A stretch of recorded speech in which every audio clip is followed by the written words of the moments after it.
ಸುದ್ದಿ ಇಂಚರ ವಾರ್ತೆಗೆ ಸ್ವಾಗತ. ಬಿಜೆಪಿ ರಾಜ್ಯ ಕಾರ್ಯಾಲಯದಲ್ಲಿ ಪತ್ರಿಕಾಗೋಷ್ಠಿ. ಸರ್ಕಾರದ ವಿರುದ್ಧ ಛಲವಾದಿ ನಾರಾಯಣಸ್ವಾಮಿ ವಾಗ್ದಾಳಿ. ಬೆಂಗಳೂರು. ಬಿಜೆಪಿ ರಾಜ್ಯ ಕಾರ್ಯಾಲಯವಾದ ಜಗನ್ನಾಥ ಭವನದಲ್ಲಿ ಇಂದು ಪ್ರಮುಖ ಪತ್ರಿಕಾಗೋಷ್ಠಿ ನಡೆಯಿತು. ವಿಧಾನ ಪರಿಷತ್ ವಿರೋಧ ಪಕ್ಷದ ನಾಯಕರಾದ ಶ್ರೀ ಛಲವಾದಿ ನಾರಾಯಣಸ್ವಾಮಿ ಅವರು ಪತ್ರಿಕಾಗೋಷ್ಠಿಯನ್ನು ಉದ್ದೇಶಿಸಿ ಮಾತನಾಡಿದರು. ವಿತ್ತ ಸಚಿವರು ಆಗಿರತಕ್ಕಂಥ ಸಿದ್ದರಾಮಯ್ಯನವರು ಮಂಡಿಸಿದ್ದಾರೆ. ಈ ಸರ್ಕಾರ ಅಧಿಕಾರಕ್ಕೆ ಬರುವ ಪೂರ್ವದಲ್ಲೇ ಒಂದು ಘೋಷವಾಕ್ಯದೊಂದಿಗೆ ಅವರು ಬಂದಿದ್ದು. ಆ ಘೋಷವಾಕ್ಯ ಏನು ಅಂದರೆ, ಉಚಿತ, ಖಚಿತ, ನಿಶ್ಚಿತ. ಉಚಿತ, ಖಚಿತ, ನಿಶ್ಚಿತ. ಈ ಘೋಷವಾಕ್ಯವನ್ನು ಇಟ್ಕೊಂಡು ಕಾಂಗ್ರೆಸ್ ಅಧಿಕಾರಕ್ಕೆ ಬಂತು. ಅಧಿಕಾರದಿಂದ ಇವತ್ತು ರಾಜ್ಯದಲ್ಲಿ ಅವರ ಸರ್ಕಾರ ಇದೆ. ಈಗ ಅದೇ ಉಚಿತ, ಖಚಿತ, ನಿಶ್ಚಿತಗ ವಿಚಾರದಿಂದಲೇ ನಾನು ನನ್ನ ಈ ವಿಚಾರವನ್ನು ಪ್ರಾರಂಭ ಮಾಡ್ತೇನೆ. ಅದೇನೆಂದರೆ, ಇಡೀ ರಾಜ್ಯದ ಜನರಿಗೆ ಮೂಗಿಗೆ ತುಪ್ಪ ಉಚಿತ. ಮೂಗಿಗೆ ತುಪ್ಪ ಸವರೋದು ಉಚಿತ. ಎಲ್ಲರ ತಲೆ ಮೇಲೆ ಸಾಲ ಖಚಿತ.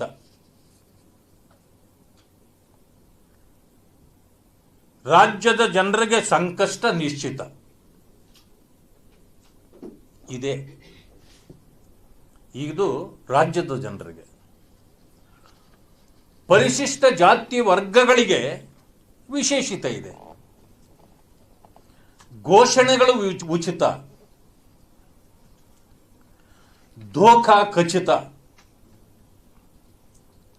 ನಂಬಿದವರ ಸರ್ವನಾಶ ನಿಶ್ಚಿತ. ಘೋಷಣೆಗಳು ಉಚಿತ, ಧೋಖಾ ಖಚಿತ, ನಂಬಿದವರ ಸರ್ವನಾಶ ನಿಶ್ಚಿತ. ಈ ಘೋಷವಾಕ್ಯ ಈಗ 4ನೇ ವರ್ಷಕ್ಕೆ ಕಾಲಿಟ್ಟಾಗ ಕಾಂಗ್ರೆಸ್ಸು ಈ ಕರ್ನಾಟಕದ ಜನತೆಗೆ ಕೊಟ್ಟಿರ್ತಕ್ಕಂಥ ಈ ಘೋಷವಾಕ್ಯ ಈಗ ಪಕ್ಕ ಸರಿಯಾಗಿ ಆಗಿದೆ ಅಂತ ನಾನು ಅಂತಾದರೂ ಅಂದ್ಕೊಳ್ಳಿಕ್ಕೆ ನಾನು ತಮ್ಮ ಮೂಲಕ ಇಷ್ಟಪಡ್ತೇನೆ.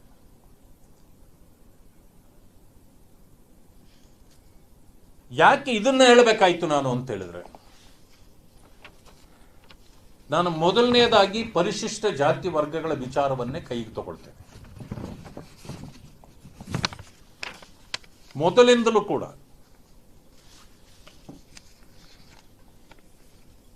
ಸರ್ಕಾರ ಅಧಿಕಾರಕ್ಕೆ ಬಂದಾಗ 23-24ರಲ್ಲಿ ಏನು ಪರಿಶಿಷ್ಟ ಜಾತಿ ವರ್ಗಗಳಿಗೆ SCP DSP ಹಣ ಮೀಸಲು ಇಟ್ಟಿದ್ರು, ಅದರಲ್ಲಿ ವರ್ಷದ್ದು ನಾನು ಹೇಳಲಿಕ್ಕೆ ಬಯಸ್ತೇನೆ. 23-24ರಲ್ಲಿ ಟೋಟಲ್ SCP TSPಗೆ ಇಟ್ಟ ಹಣ 30,930. ಇದು 23-24ರಲ್ಲಿ ಕೋಟಿ 30,930 ಕೋಟಿ ಹಣವನ್ನ SCP TSPಗೆ ಇಡ್ತಾರೆ. 24-25ರಲ್ಲಿ 39,122 ಕೋಟಿ ಇಟ್ಟಿದ್ದೇನೆ ಘೋಷಣೆ ಮಾಡ್ತಾರೆ. 25-26ರಲ್ಲಿ 42,017 ಕೋಟಿ ಇಟ್ಟಿದ್ದೇನೆ ಅಂತಾರೆ. ಈ ಬಾರಿ 26-27ಕ್ಕೆ 44,632 ಕೋಟಿ ಪರಿಶಿಷ್ಟ ಜಾತಿ ವರ್ಗಗಳ ಅಭಿವೃದ್ಧಿಗಾಗಿ ಇಟ್ಟಿದ್ದೇನೆ. ಇದು ಘೋಷಣೆ. ಈ ಒಟ್ಟು ಟೋಟಲ್ ಘೋಷಣೆ ಎಷ್ಟಾಯ್ತು? ಈ 4 ವರ್ಷಗಳಲ್ಲಿ 1,56,701 ಕೋಟಿ. ಈ 4 ವರ್ಷಗಳ ಒಟ್ಟು SCP TSP ಇಟ್ಟ ಹಣ 1,56,701 ಕೋಟಿಗಳು. ಜನ ಬಹಳ ಖುಷಿಯಾಗಬಹುದು. ಇದು ಟೋಟಲ್ ಅಲೋಕೇಶನ್. ಇದರಲ್ಲಿ 50% ಹಣ 7C ಅಡಿ, ಯಾಕಂದ್ರೆ 7D ತೆಗೆದು ಬಿಟ್ಟಿದ್ದಾರೆ. 7C ಆಕ್ಟ್ ನ ಪ್ರಕಾರ 78,350 ಕೋಟಿ ರೂಪಾಯಿಗಳನ್ನ ಇಲಾಖೆಗಳಿಗೆ ಹಂಚ್ತಾರೆ. ಯಾಕೆಂದ್ರೆ ಈ ಹಣ 50% ಇಲಾಖೆಗಳಲ್ಲೇ ಖರ್ಚಾಗಬೇಕು. ಅದರಲ್ಲಿ ನೀವು PWD ಇರಬಹುದು, ಅಲ್ಲಿ ಡ್ಯಾಮ್ಗಳನ್ನು ಕಟ್ಟಿಸ್ತಕ್ಕಂಥದ್ದು ಬರ್ಬೋದು, ರಸ್ತೆ ಮಾಡ್ತಕ್ಕಂಥದ್ದು ಬರ್ಬೋದು, ಅದಕ್ಕೆ ಉಪಯೋಗ ಮಾಡೋದು. ನೀರಾವರಿಯಲ್ಲಿ ಇವತ್ತು ನೀರಾವರಿಗೆ ಖರ್ಚು ಮಾಡ್ತಕ್ಕಂಥದ್ದು ಅಲ್ಲಿ ಬರ್ಬೋದು, ಅದನ್ನು ಮಾಡಬೇಕು. ಇಂಥ ಚಟುವಟಿಕೆಗಳಿಗಂತೇಳಿ 50% ತೆಗೆದು ಬಿಡ್ತಾರೆ. ಅದು ಈ ಜನಾಂಗಗಳಿಗೆ ಸಿಗೋದೇ ಇಲ್ಲ. ಅದು ಅಲ್ಲಿಗೆ 50% ಹೋಯ್ತು. ಉಳಿದಿದ್ದು 50% ಎಷ್ಟೋ 78,350 ಕೋಟಿ ಉಳಿಯಿತು. ಇದರಲ್ಲಿ ಗ್ಯಾರಂಟಿಗಳಿಗೆ 53,059 ಕೋಟಿ ಹಣವನ್ನು ಇವತ್ತಿನವರೆಗೆ ತೆಗೆದಿದ್ದಾರೆ. 4 ವರ್ಷದಲ್ಲಿ 78,350 ಕೋಟಿ ಉಳಿದ ಹಣದಲ್ಲಿ 53,059 ಕೋಟಿ ಗ್ಯಾರಂಟಿಗಳಿಗೆ ಅಂತ ತೆಗೆದು ಬಿಟ್ಟಿದ್ದಾರೆ, ಡೈವರ್ಟ್ ಮಾಡಿಬಿಟ್ಟಿದ್ದಾರೆ. ಈಗ 4 ವರ್ಷದಲ್ಲಿ SC ST ಕಲ್ಯಾಣಕಾರಿಗಳಿಗೆ ಪರಿಶಿಷ್ಟ ಜಾತಿ ಮತ್ತು ಪರಿಶಿಷ್ಟ ಪಂಗಡದ ಜನಾಂಗಗಳ ಕಲ್ಯಾಣ ಕಾರ್ಯಕ್ರಮಗಳಿಗೆ ಉಳಿದಿರ್ತಕ್ಕಂಥದ್ದು 25,291 ಕೋಟಿ. ಅಗೇನೆಸ್ಟ್ ಟೋಟಲ್ 1,56,701 ಕೋಟಿ ರೂಪಾಯಿಗಳಲ್ಲಿ ಕಲ್ಯಾಣ ಕಾರ್ಯಕ್ರಮಗಳಿಗೆ ಅಂತ ಕೊಟ್ಟಿರೋದು ಕೇವಲ 25,000 ಕೋಟಿ. ಮಾನ್ಯ ಮುಖ್ಯಮಂತ್ರಿಗಳಲ್ಲಿ ನನ್ನ ಪ್ರಶ್ನೆ ಇದೆ. 1,56,000 ಕೋಟಿ ಘೋಷಣೆ ಮಾಡಿ ಈ ಜನಾಂಗಗಳ ಅಭಿವೃದ್ಧಿಗೆ ಅಂತೇಳಿ ನೀವು ಕೊಟ್ಟಿರ್ತಕ್ಕಂಥದ್ದು ಕೇವಲ 25,000 ಕೋಟಿ ಆಗೋದಾದ್ರೆ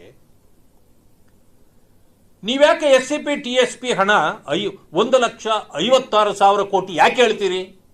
ನಮಗೆ ಎಲ್ಲಿ ಬಂದಿದೆ ಅದು?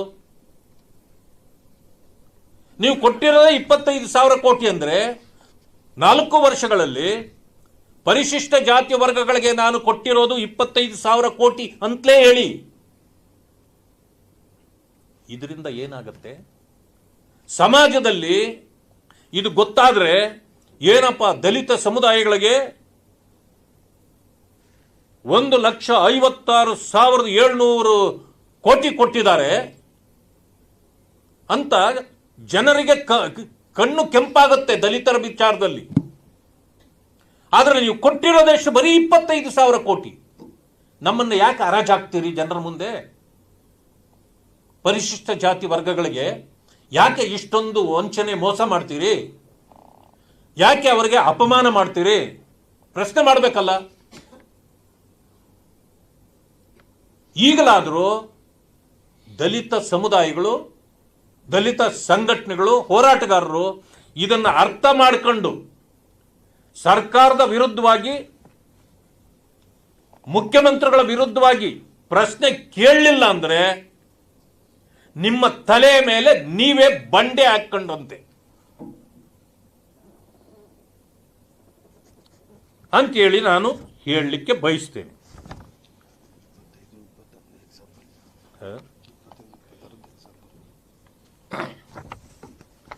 ಮತ್ತೆ 25-26 ಇದನ್ನು ನಿಮಗೆ ಕೊಡ್ಲಿಕ್ಕೆ ಬಯಸ್ತೇನೆ. ಅಂಬೇಡ್ಕರ್ ನಿಗಮ 125 ಕೋಟಿ ಇದು ಆಶ್ವಾಸನೆ ಕೊಟ್ಟಿದ್ದು. ತಾಂಡಾ ನಿಗಮ 75 ಕೋಟಿ. ಆದಿಜಾಂಬವ ನಿಗಮ 62 ಕೋಟಿ. ಬೋವಿ ನಿಗಮ 68 ಕೋಟಿ. ಸಫಾಯಿ ಕರ್ಮಚಾರಿ ನಿಗಮ 31 ಕೋಟಿ. ವಾಲ್ಮೀಕಿ ನಿಗಮ 156 ಕೋಟಿ. ಲಿಡ್ಕರ್ ನಿಗಮ ಇದು ಜಗಜೀವನ್ ರಾಮ್ ಅಂತಾರೆ ಅಂತ ಕಾಣುತ್ತೆ, ಇರಲಿ, ಜಗಜೀವನ್ ರಾಮ್ ನಿಗಮ ಇರಬೇಕಿದು, 43 ಕೋಟಿ. ಟೋಟಲ್ ಎಷ್ಟು? 562 ಕೋಟಿ. ಇಡೀ ವರ್ಷದಲ್ಲಿ ಕಳೆದ ವರ್ಷ ನೀವು 42,000 ಕೋಟಿಯಲ್ಲಿ 21,000 ಕೋಟಿ ಡಿಪಾರ್ಟ್ಮೆಂಟ್ಗಳಿಗೂ ಹೋಯಿತು, 14,000 ಕೋಟಿ ಗ್ಯಾರಂಟಿಗಳಿಗೂ ಹೋಯಿತು, ಕೇವಲ 7,000 ಕೋಟಿ ಈ ಒಂದು ಸೋಷಿಯಲ್ ವೆಲ್ಫೇರ್ಗೆ ಕೊಟ್ಟಿದ್ರಿ. ಅದರಲ್ಲಿ ನಿಗಮಗಳಿಗೆ ನೀವು ಕೊಟ್ಟಿದ್ದು ಕೇವಲ 562 ಕೋಟಿ. ಕೇವಲ 562 ಕೋಟಿ. ಇದು ಮಾತ್ರವೇ ಆ ತಳ ಸಮುದಾಯಗಳ ಬಡ ಜನರಿಗೆ ಸಿಗ್ತಕ್ಕಂಥದ್ದು. 7,000 ಕೋಟಿಯಲ್ಲೂ ಕೂಡ ನೀವು ಕೊಟ್ಟಿದ್ದು 562 ಕೋಟಿ. ಅದರಲ್ಲೂ ನೀವು ಏನು ಆಶ್ವಾಸನೆ ಕೊಟ್ಟಿದ್ದ 125 ಕೋಟಿ ಅಂಬೇಡ್ಕರ್ ನಿಗಮ ಅಂದ್ರೆ ಅಲ್ಲಿಗೆ ತಲುಪಿರೋದು 50 ಕೋಟಿನೂ ಇನ್ನೂ ತಲುಪಿಲ್ಲ. ಅದರಲ್ಲಿ 50% ಕೂಡ ಇನ್ನೂ ಹಣ ತಲುಪಿಲ್ಲ. ಎಷ್ಟು ವಂಚನೆ ಮಾಡ್ತೀರಿ, ಎಷ್ಟು ಮೋಸ ಮಾಡ್ತೀರಿ. ಈಗ 25-26ರಲ್ಲಿ ಟೋಟಲ್ಲು 42,000 ಕೋಟಿ. 5-7 ಆಯ್ತು, ಈಗ ಇದು ಉಳಿದಿದ್ದಾಯಿತು. ಆದರೆ ಇನ್ನೊಂದು ವಿಷಯವನ್ನು ನಾನು ಹೇಳಲಿಕ್ಕೆ ಬಯಸ್ತೇನೆ. ಮೊದಲ 3 ವರ್ಷ SCP TSPಗೆ ಹಣ ತೆಗೆದ್ರಿ. ಕಾಂಗ್ರೆಸ್ನ ಒಬ್ಬ ನಾಯಕರು ಅದನ್ನು ಪ್ರಶ್ನೆ ಮಾಡಲಿಲ್ಲ. ಕೇವಲ BJP ನಾಯಕರು ಮಾತ್ರ ಪ್ರಥಮದಿಂದ ಹೋರಾಟ ಮಾಡ್ತಾ ಬರ್ತಿದ್ರು. ಈಗ ಆಗಿದ್ದ ವಿಷಯ ಏನಂದ್ರೆ, ಈ ಬಜೆಟ್ ಮಂಡಿಸೋದಕ್ಕೆ ಮುಂಚೆ ಕ್ಯಾಬಿನೆಟ್ಟಲ್ಲಿ ದಲಿತ ಸಮುದಾಯಗಳಿಗೆ ಸಂಬಂಧಪಟ್ಟಿರ್ತಕ್ಕಂಥ ಮಂತ್ರಿಗಳು, ಶಾಸಕರು ಎಲ್ಲರೂ ಕೂಡ ಗಮನ ಸೆಳೆದು ಮುಖ್ಯಮಂತ್ರಿಗಳದು ಯಾವುದೇ ಕಾರಣಕ್ಕೆ SCP TSP ಹಣವನ್ನು ಗ್ಯಾರಂಟಿಗಳಿಗೆ ಬಳಕೆ ಮಾಡಬಾರ್ದು, ಇದು ತಪ್ಪಾಗ್ತಾ ಇದೆ, ಜನ ನಮಗೆ ಓದ ಕಡೆಯಲ್ಲಿ ಚೀಮಾರಿ ಆಗ್ತಿದ್ದಾರೆ, ಇದನ್ನು ತಪ್ಪಿಸಬೇಕು ಅಂತೇಳಿ ಅವರು ಕೂಡ ಕೇಳ್ಕೊಂಡ್ರು. ಆಗ ನಾವು ಅಂದ್ಕೊಂಡ್ವಿ ಬಹುಶಃ ಅವರ ಮಾತಿಗೆ ಬೆಲೆ ಕೊಟ್ಟು ನಿಲ್ಲಿಸಬಹುದು.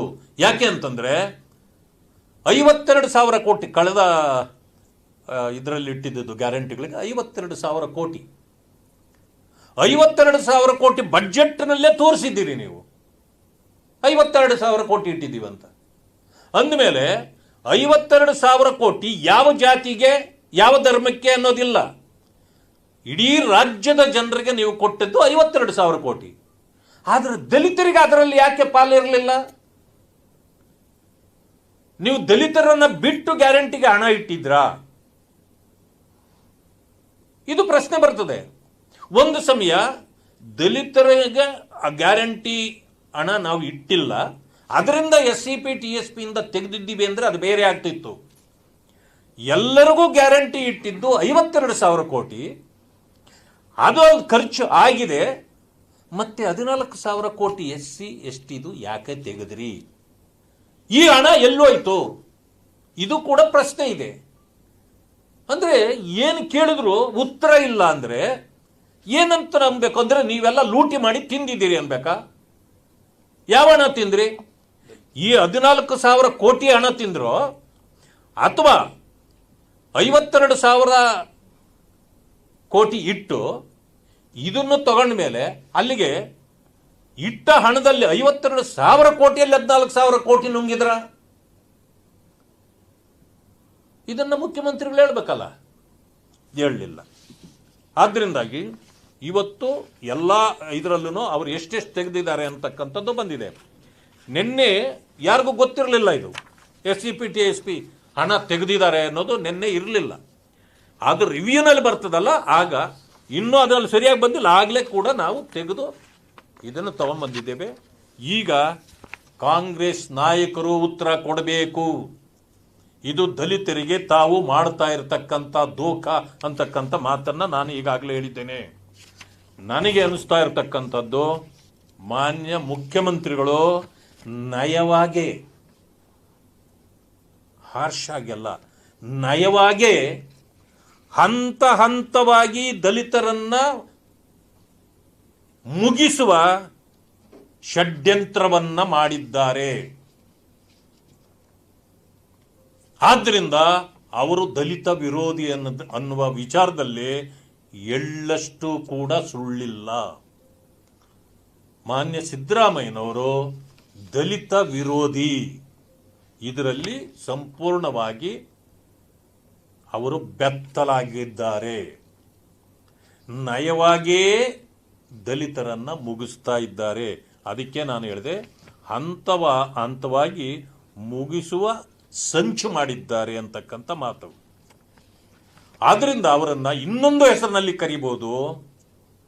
ಸಿದ್ದರಾಮಯ್ಯನವರು ದಲಿತರ ಪಾಲಿನ ದೇವರಾಗುವುದರ ಬದಲಾಗಿ ದಲಿತರ ಪಾಲಿನ ಯಮದೂತನಾಗಿ ಬಂದಿದ್ದಾರೆ. ದಲಿತರ ಪಾಲಿಗೆ ಯಮದೂತರಾಗಿ ಬಂದಿದ್ದಾರೆ. ದಲಿತರನ್ನ ಸಂಪೂರ್ಣವಾಗಿ ಈಗ ಮುಗಿಸಿದ್ದಾರೆ. ಈಗಾಗಲೇ ಅದಕ್ಕೆ ನಾನು ಹೇಳಿದೆ, ಎಲ್ಲದಕ್ಕಿಂತ ಮಿಗಿಲಾಗಿ ಇಷ್ಟೆಲ್ಲ ಇದ್ದಾಗಲೂ ಕೂಡ SCP TSPದು ಇಂಥ ಒಂದು ಅನ್ಯಾಯ ಮಾಡಿ ಈಗ ಒಳ ಮೀಸಲಾತಿಯ ಇನ್ನೊಂದು ಅನ್ಯಾಯಕ್ಕೆ ಪ್ರಾರಂಭ ಆಗಿದೆ. ಒಳ ಮೀಸಲಾತಿ 17% ಮಾಡಿ 15ರಿಂದ 17% ಮಾಡಿತ್ತು. ಅದರ ಮೂಲಕವೇ ನಾಗಮೋಹನ್ ದಾಸ್ ಅವರ ವರದಿಯನ್ನು ತಗೊಂಡ್ರಿ. ಅದರ ಪ್ರಕಾರವೇ 665 ಇದರಲ್ಲಿ ನೀವು ಹಂಚಿಕೆಯನ್ನು ಮಾಡಿದ್ರಿ. ಆಕ್ಟ್ ಪಾಸ್ ಮಾಡಿ ಗವರ್ನರ್ನಿಂದ ಅದಕ್ಕೆ ಅಂಕಿತವನ್ನು ತಗೊಂಡ್ರಿ. ತಗೊಂಡ ಮೇಲೆ ಅದನ್ನೇ ನೀವು ತರಬೇಕಾಗಿತ್ತು. ಒಂದು ಸಮಯ ಅದನ್ನು ತಗೊಳಕ್ ಆಗೋದಿಲ್ಲ, ಕೋರ್ಟಲ್ಲಿ ಅದಕ್ಕೆ ಒಪ್ಪಿಗೆ ಇಲ್ಲ ಅಂದಮೇಲೆ ನೀವು ಅಂಕಿತ ತಗೊಳ್ಳೇಬಾರ್ದಾಗಿತ್ತು. ನೀವು ಯಾಕೆ ಅಂಕಿತ ತಗೊಂಡ್ರಿ? ಕೋರ್ಟ್ ಹೇಳಿದೆ ಅಂದ ಮೇಲೂ ನೀವು ಯಾಕೆ ತಗೊಂಡ್ರಿ? ನಿಮಗೆ ಪ್ರಜ್ಞೆ ಇರಲಿಲ್ವಾ? ನಿಮಗೇನು ಬುದ್ಧಿ ಇಲ್ವಾ? ತಗೊಂಡ ಮೇಲೆ ಅದನ್ನು ಜಾರಿಗೆ ತರಬೇಕಾಗಿತ್ತು, ತರಲಿಲ್ಲ. ಈಗ 15ನೇ ಮೇಲೇನೆ ನಾವು ಹಂಚಿಕೆ ಮಾಡ್ತೀವಿ ಅಂತ ಕೋರ್ಟ್ಗೆ ಹೇಳಿದ್ದೀರಿ. ಅವ್ರು ಕೇಳಲೇ ಇಲ್ಲ ನಿಮ್ಮನ್ನ, ಕೋರ್ಟ್ಗೆ ಹೇಳಿದ್ದೀರಿ. ಕೋರ್ಟ್ಗೆ ಹೇಳಿದ ಮೇಲೆ ನೀವು ಈ ಆಕ್ಟ್ ಅನೂರ್ಜಿತ, ಈ ಆಕ್ಟ್ ಊರ್ಜಿತ ಆಗಲಿಲ್ಲ. ಅದು ತಿಪ್ಪೆಗುಂಡಿಗೆ ಹೋದಂಗಾಗಿ ಈಗ ಅದು ಅದರ ಮೇಲೆ ನೀವು ತೀರ್ಮಾನ ಕೊಡೋಕ್ಕಾಗಲ್ಲ. ಇಲ್ಲಾಂದರೆ ನೀವು ಕೋರ್ಟ್ಗೆ ಹೋಗಿ ಫೈಟ್ ಮಾಡಿ ಅದರ ಮೇಲೆ ತರಬೇಕು. ಇಲ್ಲಾಂದರೆ ಅದು ಅನೂರ್ಜಿತ ಆಗುತ್ತೆ. ಇದಾದ ಮೇಲೆ ಈಗ ಯಾವ ರೀತಿ 56,000 ಹುದ್ದೆಗಳನ್ನು ತುಂಬುತ್ತೀರಿ? SC STಗಳ ಪಾಲು ಅಲ್ಲಿ ಏನು? ಇದೆಲ್ಲಕ್ಕಿಂತ ಮಿಗಿಲಾಗಿ ನಾನು ಇನ್ನೊಂದು ಪ್ರಶ್ನೆ ಇದೆ. ಅಂಕಿತ ಹಾಕಿರೋದು 24ನೇ ತಾರೀಕು. ಎಂಪ್ಲಾಯ್ಮೆಂಟ್ಗೆ ಧಾರವಾಡ ಯೂನಿವರ್ಸಿಟಿಯಲ್ಲಿ, BDAನಲ್ಲಿ, ಟ್ರಾನ್ಸ್ಪೋರ್ಟ್ ಡಿಪಾರ್ಟ್ಮೆಂಟ್ನಲ್ಲಿ ABC ಪ್ರವರ್ಗಗಳನ್ನು ನೀವು ಯಾವ ರೀತಿ ಅನೌನ್ಸ್ ಮಾಡಿದ್ರಿ? ಯಾಕೆ ಮಾಡಿದ್ರಿ? ಗೊಂದಲ ಯಾಕೆ ಸೃಷ್ಟಿ ಮಾಡಿದ್ರಿ? ಬಂದ ಎಲ್ಲ ಪೋಸ್ಟ್ಗಳು ಪ್ರವರ್ಗ ಎ, ಪ್ರವರ್ಗ ಎ, ಪ್ರವರ್ಗ ಎ ಅಂತ ಬಂತು. ಈಗೇನಾಗ್ತಾ ಇದೆ? ಜಾತಿ ಸಂಘರ್ಷಕ್ಕೆ ಸಿದ್ದರಾಮಯ್ಯನವರು ಕುಮ್ಮಕ್ಕು ಕೊಡ್ತಿದ್ದಾರೆ. ಒಂದು ಕಡೆ ಜಾತಿಗಳನ್ನು ಒಡೆದು ತಮ್ಮ ಓಟಿನ ಬಲವನ್ನು ಹೆಚ್ಚಿಸ್ಕೊಳ್ತಾರೆ ಕಾಂಗ್ರೆಸ್ನವರು. ಇನ್ನೊಂದು ಕಡೆ ಈಗ ಜಾತಿಗಳ ಸಂಘರ್ಷಕ್ಕೆ ಕುಮ್ಮಕ್ಕು ಕೊಡ್ತಿದ್ದಾರೆ. ಯಾವ ರೀತಿ ಅಂದರೆ, ಸರ್ಕಾರ ಮಾಡಿದ ತಪ್ಪಿಗೆ ಜನಾಂಗಗಳು ಯಾಕೆ ತಮ್ಮಲ್ಲಿ ಹೋರಾಟ ಮಾಡಬೇಕು? ಇವತ್ತು ನೀವು ನೋಡ್ತಾ ಇದ್ದೀರಿ, ಯಾವಾಗ ಈ ಕ್ಯಾಟಗರಿ ಎ ಅಂತ ಹೋಯ್ತು, ಬಿ ಕ್ಯಾಟಗರಿಯವರು ಸಂಘರ್ಷಕ್ಕಿಳಿದ್ರು. ಅವರು ಸಂಘರ್ಷಕ್ಕಿಳಿದಿದ್ದು ಇನ್ನೊಂದು ಜಾತಿಯ ಮೇಲೆ ಅಲ್ಲ, ಅದು ಅವರ ಜಾತಿಗೆ ಸಂಬಂಧಪಟ್ಟಿರ್ತಕ್ಕಂಥ ಸಚಿವರು ಮತ್ತು ಸರ್ಕಾರ ಮತ್ತು ಅವರ ಜಾತಿಯ ಸಚಿವರ ಮೇಲೆ ಸಂಘರ್ಷಕ್ಕಿಳಿದು ಮೈಸೂರು, ಚಾಮರಾಜನಗರ, ಹಾಸನ, ಗುಲ್ಬರ್ಗಾ ಭಾಗಗಳಲ್ಲಿ ಅವರ ಸಚಿವರ ಫೋಟೋಗಳ ಮೇಲೆ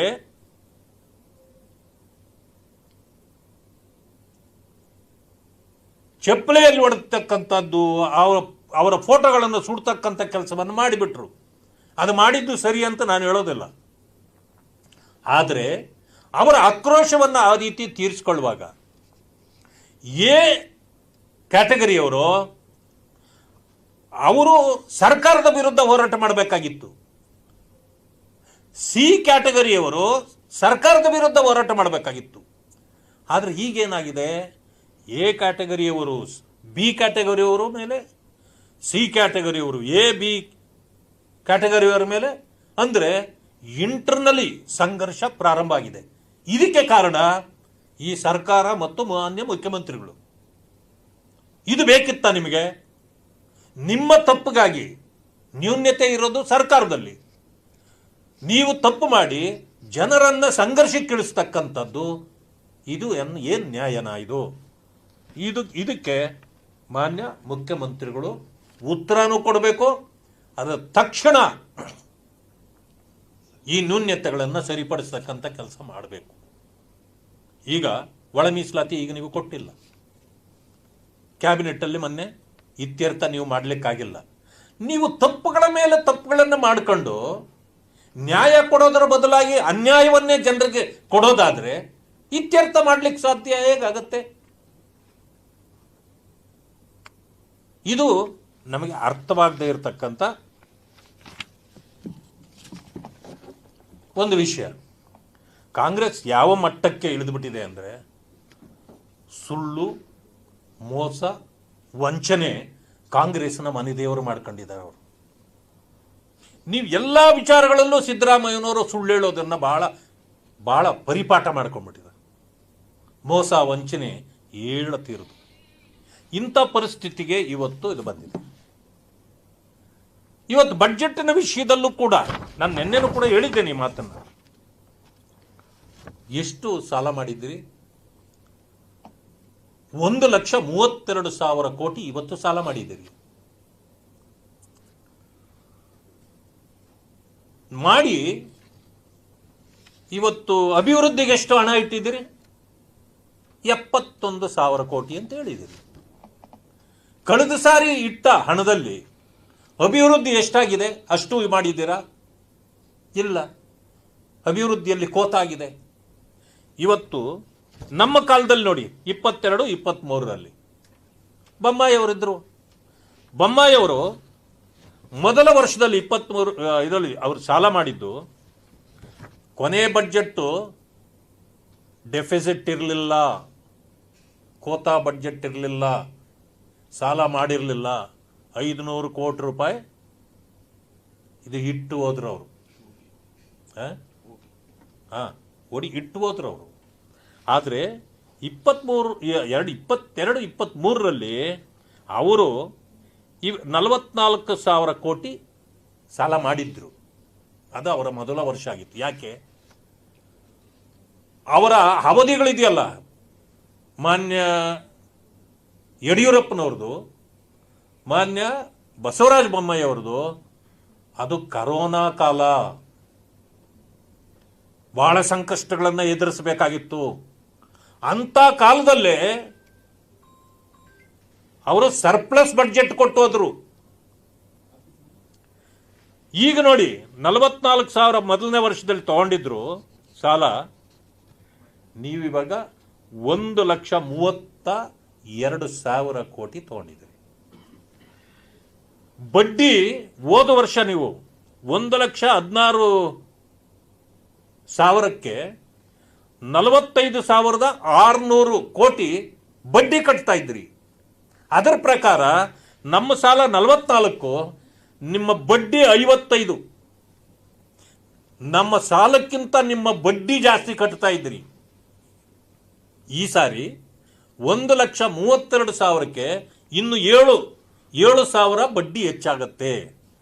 7,000 ಬಡ್ಡಿ ಹೆಚ್ಚಾದ್ರೆ 52,600 ಕೋಟಿ ಈ ವರ್ಷ ಬಡ್ಡಿ ಕಟ್ಟಬೇಕಾಗತ್ತೆ. ನೀವು ನಮ್ಮ ಸಾಲಕ್ಕಿಂತ ನೀವು ಬಡ್ಡಿನೇ ಹೆಚ್ಚು ಕಟ್ಟುತ್ತೀರಿ. ಅಂದರೆ ಇದೇನೋ ಸಂಕಷ್ಟದ ಕಾಲ ಅಲ್ಲ. ನೀವು ಅಭಿವೃದ್ಧಿಗೆ 71,000 ಕೋಟಿ ಇದೆ. ನಮ್ಮ ಕಾಲದಲ್ಲಿ ನೋಡಿ, ಒಟ್ಟು ಹೊಣೆಗಾರಿಕೆಗಳು GSDPಯ ಶೇಕಡಾವಾರು ನಮ್ಮ ಕಾಲದಲ್ಲಿ 23.97% ಇತ್ತು. ಹೋದ ವರ್ಷ ನಿಮ್ಮದು 24.91 ಮಾಡ್ಕೊಂಡಿದ್ರಿ. ಬಂಡವಾಳ ವೆಚ್ಚ 44,000 ಕೋಟಿ ನಾವು ಸಾಲ ಮಾಡಿದರೆ 60,599 ಬಂಡವಾಳ ವೆಚ್ಚ ಮಾಡ್ತಾ ಇದ್ವಿ. ನೀವೇನು ಮಾಡಿದ್ರಿ? 71,000 ಕೋಟಿ ಮಾಡ್ತಾ ಇದ್ದೀರಿ. 71 ಅಂದರೆ ಸಾಲ 1,32,000 ಕೋಟಿ. ಅಲ್ಲಿಗೆ ಹೆಚ್ಚು ಕಡಿಮೆ 60,000 ಕೋಟಿ ರೂಪಾಯಿನ ನೀವು ಯಾವುದಕ್ಕೆ ಬಳಕೆ ಮಾಡ್ತಾ ಇದ್ದೀರಿ? ಡೆವಲಪ್ಮೆಂಟ್ಗಲ್ಲ, ಅಸೆಟ್ ಕ್ರಿಯೇಷನ್ಗಲ್ಲ. ಈ ರೀತಿ 4-5 ವರ್ಷ ಹೋಗ್ಬಿಟ್ರೆ ನೀವು ಅದನ್ನು ಯಾವ ರೀತಿ ತೀರಿಸ್ತೀರಿ? ನೀವು ಬಂಡವಾಳ ಹಾಕಿ ಬಂಡವಾಳ ವೆಚ್ಚ ಮಾಡಿದರೆ ರಿಟರ್ನ್ಸ್ ಕೂಡ ಇರುತ್ತೆ ನಿಮಗೆ. ಇದರಲ್ಲಿ ಇಲ್ಲ. ಅದಕ್ಕೆ ಸಾಲ ಮಾಡಿ ಆದರೂ ತುಪ್ಪ ತಿನ್ನು ಅಂತ. ನಾವು ಊಟ ಮಾಡಬೇಕು, ಮಾಡಬಾರ್ದಂತಲ್ಲ, ಅದರ ವೆಚ್ಚಗಳೇ ಬೇರೆ. ಅಸೆಟ್ ಕ್ರಿಯೇಷನ್ಗೆ ನಾವು ಮಾಡಬೇಕು. ವಿತ್ತೀಯ ಕೊರತೆ ನಮ್ಮ ಕಾಲದಲ್ಲಿ GSDPಯ ಶೇಕಡಾವಾರು 2.14 ಇತ್ತು. ನೀವು ಅದನ್ನು ಹಿಗ್ಗಿಸಿ ಈಗೇನು ಮಾಡಿದ್ದೀರಿ? ಲೋನ್ ತೆಗೆದುಕೊಳ್ಬೇಕಲ್ಲ ಅನ್ನೋ ಕಾರಣಕ್ಕೆ ಬಡ್ಜೆಟನ್ನು ಹಿಗ್ಗಿಸಿ 2.95 ಹೋಗಿದ್ದೀರಿ. 3% ಒಳಗಿರಬೇಕು ಅಂತ ಹೇಳ್ತಿರಲ್ಲ. ವಿತ್ತೀಯ ಶಿಸ್ತಿರ್ಬೇಕಂದ್ರೆ 3% ಒಳಗಿರ್ಬೇಕು. ಎಲ್ಲಿದೆ ಇಲ್ಲಿ? ಕಳೆದ ವರ್ಷ ನಿಮ್ಮದು 4,07,000 ಕೋಟಿ ಬಡ್ಜೆಟ್ ಇತ್ತು. ಈ ಸಾರಿ 4,44,000 ಕೋಟಿ ಬಡ್ಜೆಟ್ ಮಾಡಿದ್ದೀರಿ. ನೀವು ಒಂದು ಸಮಯ ಯೋಚನೆ ಮಾಡಿ ನೋಡಿ. ಕಳೆದ ವರ್ಷದ ಬಡ್ಜೆಟ್ಟು 15,000 ಕೋಟ ಇದೆ ನಿಮ್ಮದು. ಅದನ್ನು ಇವಾಗ ಮುಂದುವರಿಸಿದಕ್ಕಾಕಿದ್ರೆ ನಿಮ್ಮದು 3% ಅಲ್ಲ, ನಿಮ್ಮ ಇದು ಕೊರತೆ ಅದು 3%ಗೂ ಮೀರಿ ಹೋಗ್ತದೆ. ಎಲ್ಲಿದೆ ಆರ್ಥಿಕ ಶಿಸ್ತು?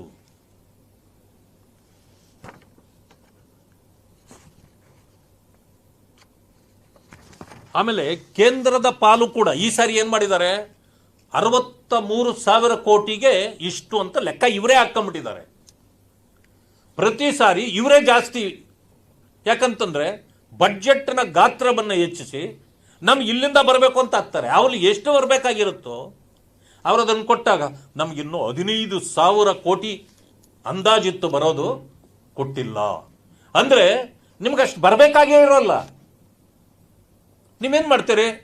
ಮೊದಲೇ ಪ್ಲಾನಲ್ಲಿ ಹಾಕೊಂಡ್ಬಿಟ್ಟು ಪ್ರತಿ ಸಾರಿ ಕೇಂದ್ರ ಸರ್ಕಾರವನ್ನು ದೂಷಣೆ ಮಾಡ್ತಾ ಇರೋದು. ಇದು ಒಂದು ಕಡೆ. ಆದರೆ ಎರಡನೇ ವಿಷಯ ಏನಂತಂದ್ರೆ,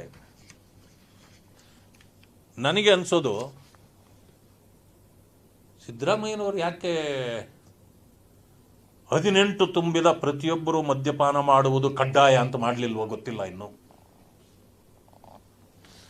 ಯಾಕೆಂದ್ರೆ 40,000 ಕೋಟಿ ಎಕ್ಸ್ಪೆಕ್ಟೆಡ್ ಲಾಸ್ಟ್ ಬಡ್ಜೆಟಲ್ಲಿ. ಎಕ್ಸೈಸ್ ಡ್ಯೂಟಿ, ಎಕ್ಸೈಸ್ನಿಂದ ಬರಬೇಕಾದದ್ದು ಟ್ಯಾಕ್ಸು 40,000. ಈ ಸಾರಿ 45,000ಕ್ಕೆ ಹಾಕೊಂಡ್ಬಿಟ್ಟಿದ್ದಾರೆ. 40 ಅಷ್ಟೇ ಬಂದಿಲ್ಲ. ಎಕ್ಸೈಸ್ ಡಿಪಾರ್ಟ್ಮೆಂಟ್ಗೆ ನೋಟಿಸ್ ಮೇಲೆ ನೋಟಿಸ್ ಹೋಗ್ತಾ ಇದೆ. ಏನಂತಂದರೆ ಇನ್ನೂ ಹೆಚ್ಚು ವೈನ್ ಸ್ಟೋರ್ಗಳು ಕೊಡಬೇಕು, ಬಾರ್ ಅಂಡ್ ರೆಸ್ಟೋರೆಂಟ್ಗಳು ಕೊಡಬೇಕು, ಆಮೇಲೆ ಕೋಟಾ ಫಿಕ್ಸ್ ಮಾಡಬೇಕು, ಇಷ್ಟು ಖರ್ಚು ಆಗಲೇಬೇಕು, ಇಷ್ಟು ಬಾಟಲ್ಲು ಅಥವಾ ಇಷ್ಟೇನೋ ಕೇಸ್ ಅಂತಾರೆ ಅದನ್ನು, ಇಷ್ಟು ಖರ್ಚು ಈ ಸಾರಿ ಆಗಲೇಬೇಕು, ಅವ್ರು ತಗೊಂಡೋಗ್ಲಿಲ್ಲ ಅಂದರೆ ಅವ್ರ ಮೇಲೆ ಫೈನ್ ಹಾಕಬೇಕು. ಅಂದರೆ ಅರ್ಥ ಏನು? ಕಡ್ಡಾಯ. ಇದರಿಂದ ಏನಾಗಿದೆ ಅಂತಂದರೆ ಒಂದು ಕಡೆ ಕಡ್ಡಾಯ ಮಾಡಿ ಕುಡುಕರನ್ನ ಇನ್ನೂ ಹೆಚ್ಚಿಸುವಂಥ ಕೆಲಸ ಮಾಡ್ತಿದ್ದಾರೆ. ಅಂದಮೇಲೆ ಯಾಕೆ ಆ ರೀತಿ ತೊಂದರೆ ಕೊಡ್ತೀರ ಅವರಿಗೆ? ಸರ್ಕಾರ ಒಂದು ತೀರ್ಮಾನಕ್ಕೆ ಬಂದ್ಬಿಡಿ. ಇದುವರೆಗೂ 18 ವರ್ಷ ಆದರೆ ಮಾತ್ರ ಅವ ಪ್ರಬುದ್ಧನಾಗ್ತಾನೆ. ಶಾಲೆ ಅಥವಾ ಕಾಲೇಜುಗಳಲ್ಲಿ 18 ಅಲ್ಲಿ ಬೋರ್ಡ್ ಇರ್ತದೆ, 18 ವರ್ಷ ಆಗದೆ ಇದ್ದವರು ಬಾರ್ ಅಂಡ್ ರೆಸ್ಟೋರೆಂಟಲ್ಲಿ ಪ್ರವೇಶವೇ ಇರಲ್ಲ, ಯಾಕಂದ್ರೆ ಕುಡಿಬಾರ್ದು ಅಂತ. 18 ತುಂಬಿದವರು ಕುಡುಕರು ಕಡ್ಡಾಯ ಆಗಬೇಕು, ಕುಡಿಯೋದು ಕಡ್ಡಾಯ ಮಾಡಿಬಿಟ್ರೆ ಅಟ್ಲೀಸ್ಟ್ ನಿಮ್ಮ ರೆವಿನ್ಯೂ ಹೆಚ್ಚಾಗ್ತದಲ್ಲ. ಕುಡಿದೇ ಇದ್ದವ್ರನ್ನ ಜೈಲಿಗೆ ಹಾಕ್ಬೇಕು. ಆಮೇಲೆ ಸಿದ್ದರಾಮಯ್ಯನ ಇದು ಲಾ ಇದು.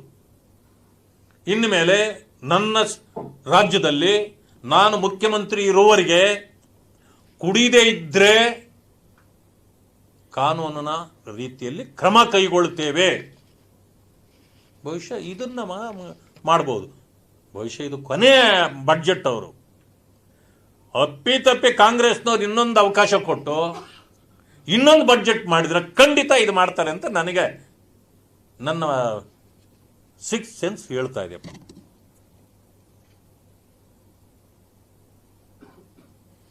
ಸಮೃದ್ಧ ಕರ್ನಾಟಕ ಇವತ್ತು ಆರ್ಥಿಕ ಸ್ಥಿತಿಗಳಿಗೆ ತಕ್ಕ ಹಾಗೆ ಒಂದು ಶಿಸ್ತನ್ನು ಕಾಪಾಡಿಕೊಳ್ಬೇಕು. ಅದರ ಪ್ರಕಾರ ನಾವು ನಡ್ಕೊಂಡು ಹೋಗ್ಬೇಕು. ರಾಜ್ಯದಲ್ಲಿ ಸರ್ವರಿಗೂ ಸಮಪಾಲು ಸಮಬಾಳು ಕೊಡಬೇಕು ಅನ್ನೋದು ಇವರ ಬಡ್ಜೆಟ್ಟಲ್ಲಿ ಉಳಿದೇ ಇಲ್ಲ. ಬಡ್ಜೆಟ್ನ ಗಾತ್ರ 4,48.4 ಕೋಟಿ ರೂಗಳಾದೆ. ರಾಜ್ಯದ ಮೂಲಗಳಿಂದ, ಕೇಂದ್ರದ ಹಣಕಾಸಿನ ಮೂಲಗಳಿಂದ ಆದಾಯ 3,15,050 ಕೋಟಿ ರೂಪಾಯಿಗಳಿದೆ. ರಾಜಸ್ವ ವೆಚ್ಚ 3,38,700 ಕೋಟಿ ರೂಪಾಯಿ ಇದೆ. ಬಂಡವಾಳ ವೆಚ್ಚ 74,682 ಕೋಟಿ. ಇಷ್ಟೇ. ಇದು ಶೇಕಡ ಇದರಲ್ಲಿ ಕೇವಲ 16% ಮಾತ್ರ ಇದೆ. ಆದರೂ ಕೂಡ ಕಳೆದ ವರ್ಷದಲ್ಲಿ ಇವರು ಏನೇನು ಈ ರೀತಿ ಅಭಿವೃದ್ಧಿಗೆ ಬಂಡವಾಳ ವೆಚ್ಚ ಮಾಡ್ತೀವಿ ಎಲ್ಲ ಕಡಿತ ಮಾಡಿದ್ದಾರೆ. ಇವತ್ತು ಹೇಳ್ಬೋದು, ನಾಳೆ ದಿವಸ ಅಭಿವೃದ್ಧಿ ಈ ಸಾರಿ ಬೇಕಾದ್ರೆ ಬಿಡು, ಬೇರೆ ಖರ್ಚುಗಳು ಏನೇಳಕ್ಕಾಗೋದಿಲ್ಲ. ರೆವಿನ್ಯೂ ಎಕ್ಸ್ಪೆಂಡಿಚರ್ಸು ಅದೆಲ್ಲ ಆದಾಗ ಇದನ್ನು ಮಾಡೋಕ್ಕಾಗೋದಿಲ್ಲ. ಇಲ್ಲಂತೂ ಮಾಡ್ಬೋದು. ಆದ್ದರಿಂದ ಈ ಸಾರಿ ಈ ವರ್ಷದ ವೆಚ್ಚದಲ್ಲಿ ಶೇಕಡ 20% ಹಣವನ್ನು ಸಾಲ ಮತ್ತು ಬಡ್ಡಿ ಈ ರೀಪೇಮೆಂಟ್ಗೆ ಆಗತ್ತೆ. ಅಂದಾಜು 89,600 ಕೋಟಿ ರು ಆಗ್ತದೆ. 89,600 ಕೋಟಿ ಅಂದಾಜು ಮಾಡಲಾಗಿದೆ. ಇದರಿಂದ ರೆವಿನ್ಯೂ ಡೆಫಿಸಿಟ್ ಎಷ್ಟಾಗತ್ತೆ ಅಂದರೆ 22,957 ಕೋಟಿ. ಇವರೇ ಹೇಳ್ಕೊಂಡಿದ್ದಾರೆ ಡೆಫಿಸಿಟ್ ಇಷ್ಟಿದೆ ಅಂತ. ಫಿಸ್ಕಲ್ ಡೆಫಿಸಿಟ್ ಎಷ್ಟಿದೆ? 97,449 ಕೋಟಿ. ಇದು ನಿಯಮಗಳ ಪ್ರಕಾರ 3%ಗೂ ಮೀರ್ತಕ್ಕದ್ದಲ್ಲ ಅಂತ ಇವರೇ ಹೇಳ್ಕೊಳ್ತಾರೆ. ಈ ಏನ್ ಮಾಡಿದ್ದಾರೆ, GSDP ಗಾತ್ರವನ್ನ ಹಿಗ್ಗಿಸಿ ಈ ಒಂದು ಇದನ್ನ ಮಾತ್ರ ಕಡಿಮೆ ಮಾಡ್ಕೊಳ್ತಾರೆ. 2.95 ಅಂತಂದ್ರೆ ಎಷ್ಟಿದೆ, ಇನ್ನ 0.5 ಇದೆ ಅಷ್ಟೇ. ಆದ್ರೆ ಇದನ್ನ ಸರಿಯಾಗಿ ಇದು ಮಾಡಿದ್ರೆ, ಗಾತ್ರವನ್ನ ಸರಿಯಾಗಿ ಅವರು ಲೆಕ್ಕ ಮಾಡಿದ್ರೆ ಇದು 3ಕ್ಕಿಂತ ಈಗಲೇ ಹೆಚ್ಚಾಗ್ತದೆ. ಯಾಕೆಂದ್ರೆ ಇಂದಿನ ಬಡ್ಜೆಟ್ ಅನ್ನ ನಾವು ಹೋಲಿಕೆ ಮಾಡ್ಕೊಂಡ್ರೆ ಅಲ್ಲಿ ಎಷ್ಟು ಅಂದಾಜಿಸಲಾಗಿತ್ತು, ಕೊರತೆ ಎಷ್ಟಾಯ್ತು ಮತ್ತು ಎಷ್ಟು ಕಲೆಕ್ಷನ್ಸ್ ಬಂತು, ಮಾಡಿದ್ದೇನು ಅಂತ ಲೆಕ್ಕ ಮಾಡಿದ್ರೆ ಇದು ಯಾವಾಗಲೂ ಕೂಡ 3ಕ್ಕಿಂತ ಜಾಸ್ತಿ ಆಗ್ತದೆ. ಇದು ಜನರ ಕಣ್ಣು ತಪ್ಪಿಸಿ ವಂಚನೆ ಮೋಸ ಮಾಡತಕ್ಕಂಥ ಬಡ್ಜೆಟ್ ಇದಾಗಿದೆ. ಆದ್ರಿಂದಾಗಿ ಇವತ್ತು ಇದು ಅಷ್ಟೇ, ಸಾಲ ಮತ್ತು ರಾಜ್ಯದ GSDP, ಡೆಪ್ಟ್ ಟು GSDP ಇರುವ ಪ್ರಮಾಣ 25%. ಅದು ಇದನ್ನೂ ಕೂಡ ಮೀರ್ತದೆ. ಅದು 24.94 ಇವತ್ತು ಇಟ್ಕೊಂಡಿದ್ದಾರೆ ಅಷ್ಟೇ. ಈ ರೀತಿ ಇವತ್ತು ರಾಜ್ಯದ ಜನರನ್ನ ವಂಚಿಸುವ ಕೆಲಸ ಮಾಡ್ತಿದ್ದಾರೆ. ರಾಜ್ಯದ ಜನರು ಯೋಚನೆ ಮಾಡಬೇಕು, ದಲಿತ ಸಮುದಾಯಗಳು ಯಾವ ರೀತಿ ನಮ್ಮನ್ನು ವಂಚನೆ ಮಾಡ್ತಿದೆ ಕಾಂಗ್ರೆಸ್ ಸರ್ಕಾರ ಅಂತ. ಇಷ್ಟೆಲ್ಲ ಸರಿ, ಈಗಾಗಲೇ ಮೈನಾರಿಟಿ ಡಿಪಾರ್ಟ್ಮೆಂಟ್ಗೆ ಎಷ್ಟೆಲ್ಲ ಕೊಟ್ಟಿದ್ದೀರಿ?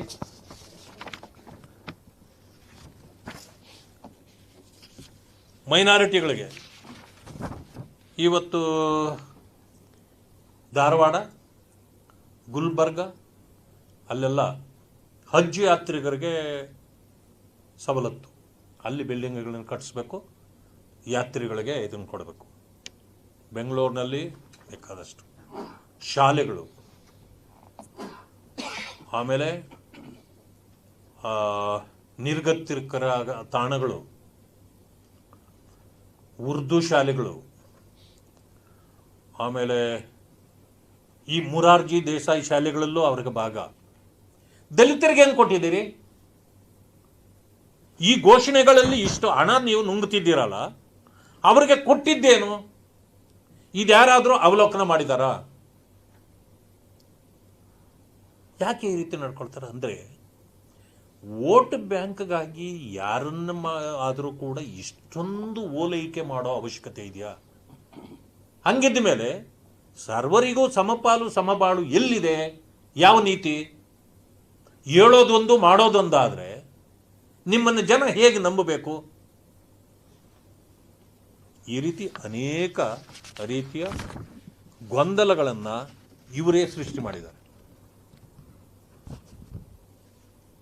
ವಕ್ತಾಸ್ತಿಗಳಿಗೆ PPP ಮಾಡಲ್ ಅಂಥೇಳಿ ಹೇಳ್ಕೊಂಡಿದ್ದಾರೆ. ಏನಂತಂದ್ರೆ, ಸರ್ಕಾರಿ ಹಣದ ಮೇಲಿನ ಒತ್ತಡವನ್ನು ಕಡಿಮೆ ಮಾಡುತ್ತೇವೆ. ಅದರಿಂದಾಗಿ ಹೆಂಗೆ ಕಡಿಮೆ ಆಗುತ್ತೆ? ಅದು ವಕ್ತ ಆಸ್ತಿಗಳು ಅವರದು ಅಂತ ಹೇಳಿಬಿಟ್ಟಿದೆ. ನಿಮಗೇನು ಸಂಬಂಧ ಇದೆ ಇದು?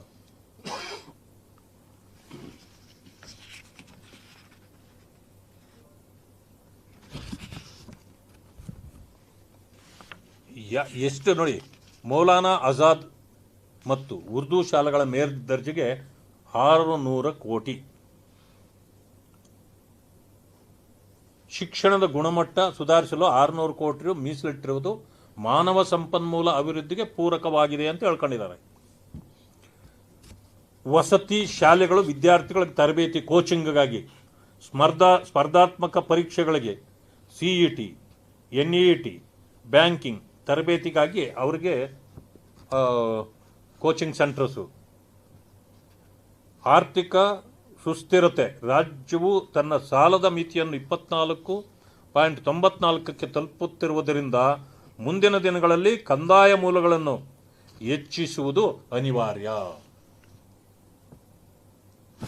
ಬಡ್ಜೆಟಲ್ಲಿ ಏನು ತೋರಿಸೋದಿಲ್ಲ. ಇಲ್ಲೇನು ಟ್ಯಾಕ್ಸು ನಾನು ಜಾಸ್ತಿ ಮಾಡಿದ್ದೀನಿ ಕಡಿಮೆ ಮಾಡಿದ್ದೀನಿ ಅನ್ನಕ್ಕೆ ಬರೋದಿಲ್ಲ, ಯಾಕಂದರೆ GST ಇದೆ. ಇಲ್ಲಿ ಏನು ಮಾಡ್ತಾರೆ ಅಂತಂದರೆ, ಎಲ್ಲ ವಸ್ತುಗಳ ಮೇಲೆ ಬಡ್ಜೆಟ್ ಮಂಡನೆ ಆದ ತಕ್ಷಣ, ಕಳೆದ ವರ್ಷ ನಾವು ನೋಡಿದ್ದೀವಿ, ಎಲ್ಲ ವಿದ್ಯುತ್ ಶಕ್ತಿ 2-3 ಸಾರಿ ಏರಿಸಿದ್ರು, ಟ್ರಾನ್ಸ್ಪೋರ್ಟ್ ಇದ್ರ ಮೇಲೆ ಟಿಕೆಟ್ ದರ 2-3 ಸಾರಿ ಏರಿಸಿದ್ರು, ಪೆಟ್ರೋಲ್ ಡೀಸೆಲ್ ಬೆಲೆ ಏರಿಸಿದ್ರು, ಹಾಲಿನ ದರ ಏರಿಸಿದ್ರು, ಇದೆಲ್ಲ ಎಲ್ಲೋಗುತ್ತೆ? ಯಾವ ಅಂದಾಜಿಗೆ ಹೋಗುತ್ತಿದು? ನೀವು ಲೂಟಿಯ ಅಂದಾಜಿಗೆ ಹೋಗುತ್ತಾ ಇದು? ಹೀಗೆ ಇದು ರಾಜ್ಯದ ಜನರನ್ನ ಸಂಪೂರ್ಣವಾಗಿ ದಾರಿ ತಪ್ಪಿಸ್ತಕ್ಕಂಥ ತಪ್ಪು ಅಂಕಿಅಂಶಗಳನ್ನು ಕೊಟ್ಟು ಜನರನ್ನ ವಂಚಿಸಿ ಮೋಸ ಮಾಡ್ತಕ್ಕಂಥ ಕೆಲಸವನ್ನ ಮಾನ್ಯ ಸಿದ್ದರಾಮಯ್ಯನವರು ಬಹಳ ನಾಜೂಕಿನಿಂದ ನೋಡಿ, ಅವರನ್ನ ಅಂಟಗನೈಸ್ ಮಾಡ್ಕೊಳ್ಳಲ್ಲ ಯಾರನ್ನ, ಅವರು ನಯವಾಗಿ ನಂಬಿಸಿ ಮೋಸ ಮಾಡ್ತಾರಲ್ಲ, ಅದು ನಂಬಿಸಿ ಮೋಸ ಮಾಡ್ತಕ್ಕಂಥ ಕೆಲಸವನ್ನ ಅವರು ಮಾಡ್ತಾ ಇದ್ದಾರೆ ಅಂತಕ್ಕಂಥದ್ದು ಅವರ ಅಂಕಿಅಂಶಗಳಿಂದ ಗೊತ್ತಾಗ್ತಾ ಇದೆ. ಆದ್ದರಿಂದಾಗಿ ಇದು ರಾಜಸ್ವ ಕೊರತೆಯ ಆಯವ್ಯಯ ಆಗಿದೆ. ಇದರಿಂದಾಗಿ ರಾಜ್ಯದ ಅಭಿವೃದ್ಧಿ ಶೂನ್ಯವಾಗುತ್ತೆ. ಇದರಿಂದ ಯಾರಿಗೂ ಏನು ಉಪಯೋಗ ಆಗೋದಿಲ್ಲ. ಜನರನ್ನ ಸಂಕಷ್ಟಕ್ಕೆ ದೂಡಿ ಸರ್ಕಾರ ಮೋಜು ಮಸ್ತಿಯಲ್ಲಿ ಇರುತ್ತೆ ಅಂತಕ್ಕಂಥ ಮಾತನ್ನು ನನ್ನ ಅಪಾದನೆಯೊಂದಿಗೆ ಹೇಳಲಿಕ್ಕೆ ಬಯಸ್ತೀನಿ.